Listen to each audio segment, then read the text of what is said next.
கைல்ஸு இன்னைக்கு எபிசோட் எப்படி போச்சு நடச்சுன்னு பார்ப்பேன். இன்றைக்கி எபிசோட் என்ன காட்டுறாங்கன்னா தனம் எலியில் அசிங்கப்படுத்துகிறாங்க. இதை வந்து சாலினி பார்த்துட்டாங்க. உடனே சாலினி தனத்திட்ட போய் கேட்குறாங்க, எதுக்குக்கா எலியில் நைட்டாக அப்படி நடந்துக்கிட்டீங்க அப்படின்னு கேட்குறாங்க. அதுக்கு தனம் சொல்கிறாங்க, உனக்குலாம் சொல்லணும்னு அவசியம் கிடையாது, நீயே அடுத்தவங்களை பற்றி யோசிக்காமல் வீட்டை விட்டு ஓடி வந்தவ தானேன்னு சொல்லி தரகரவாக பேசுகிறாங்க. இது தாங்க முடியாமல் சாலினி அழுதுகிட்டு இருக்காங்க. அந்நேரம் அன்பு வந்துடுறான்.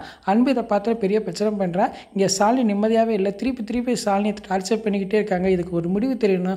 அதுக்கு தான் நான் அன்றைக்கே சொன்னேன், தண்ணி கொடுத்தோம் போகிறேன், என்ன யாராவது கேட்டிங்களா அப்படின்னு சொல்லிக்கிட்டு இருக்கா. அப்போ மூர்த்தி கேட்குறான், எதுக்குமா அழுத அப்படின்னு சாலினியை பார்த்து கேட்குறான். அப்போ சாலினி சொல்கிறாங்க, இல்லை எங்கள் அம்மாவை நினச்சேன், அதனால தான் அழுதுகிட்டு இருந்தேன் அப்படின்னு சொல்கிறாங்க.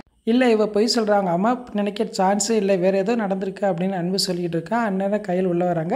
கையில் வந்து கேட்குறாங்க, என்னாச்சு என்ன பிரச்சனை அப்படின்னு கேட்குறாங்க. அப்புறம் அன்பு நடந்த விஷயத்த சொல்லிக்கிட்டு இருக்கான். இங்கே சாலினி அழுதுகிட்டு இருக்கா, சாலினி யாரும் என்னமோ சொல்லியிருக்காங்க அப்படிங்கிறான். உடனே சாலினியை பார்த்து கையில் கேட்குறாங்க, என்ன நடந்துச்சு சொல்லு, அவன் பாரு என்ன எங்களை குறை சொல்லிக்கிட்டு இருக்கான் அப்படின்னு கேட்குறாங்க. அப்போ சாலினி சொல்கிறாங்க, இல்லை எப்படியாவது அண்ணியும் சேர்த்து வைக்கிறதுக்காக எங்கள் அம்மாட்ட பேசினேன், எங்கள் அம்மா வந்து அதெல்லாம் முடியாதுன்னு சொல்லிட்டாங்க, அதை தாங்க முடியாமல் அழுதுகிட்டு இருந்தேன் அப்படின்னு சொல்கிறாங்க.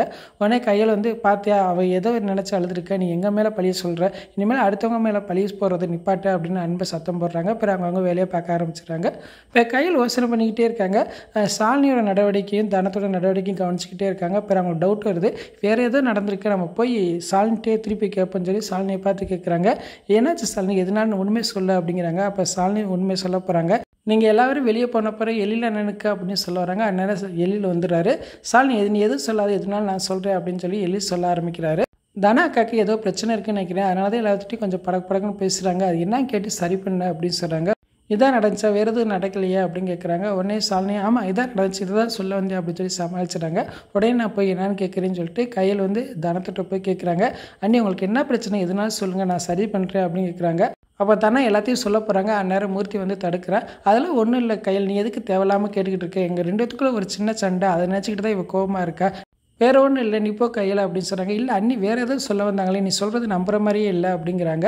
இல்லை அதுதான் வேறு ஒன்றும் இல்லை, வேணா நான் மன்னிப்பே கேட்குறேன் அப்படின்னு சொல்லிட்டு மூர்த்தி வந்து தனத்திட்ட மன்னிப்பு கேட்குறேன். நான் இப்போ செஞ்ச தப்பு தான், என்னை மன்னிச்சிரு அப்படின்னு சொல்லி மன்னிப்பு கேட்குறேன். உடனே கையில் கொஞ்சம் லைட்டாக நம்பிட்டு சரின்னு சொல்லிட்டு போயிடுறாங்க. இதை கேட்டோன்னு தனம் வந்து சார் உண்மையை சொல்ல முடியலன்னு சொல்லி இருக்க டப்பாலாம் தூக்கி எறிகிறாங்க. அப்படியே எபிசோட் முடிச்சிட்டாங்க. நாளைக்கு எபிசோட் பிறகு பார்த்து பேசுவோம். இந்த வீடியோ பிடிச்ச முடிவுக்கு லைக் கொடுங்க, மறக்காமல் சப்ஸ்கிரைப் பண்ணுங்கள். தேங்க்யூ.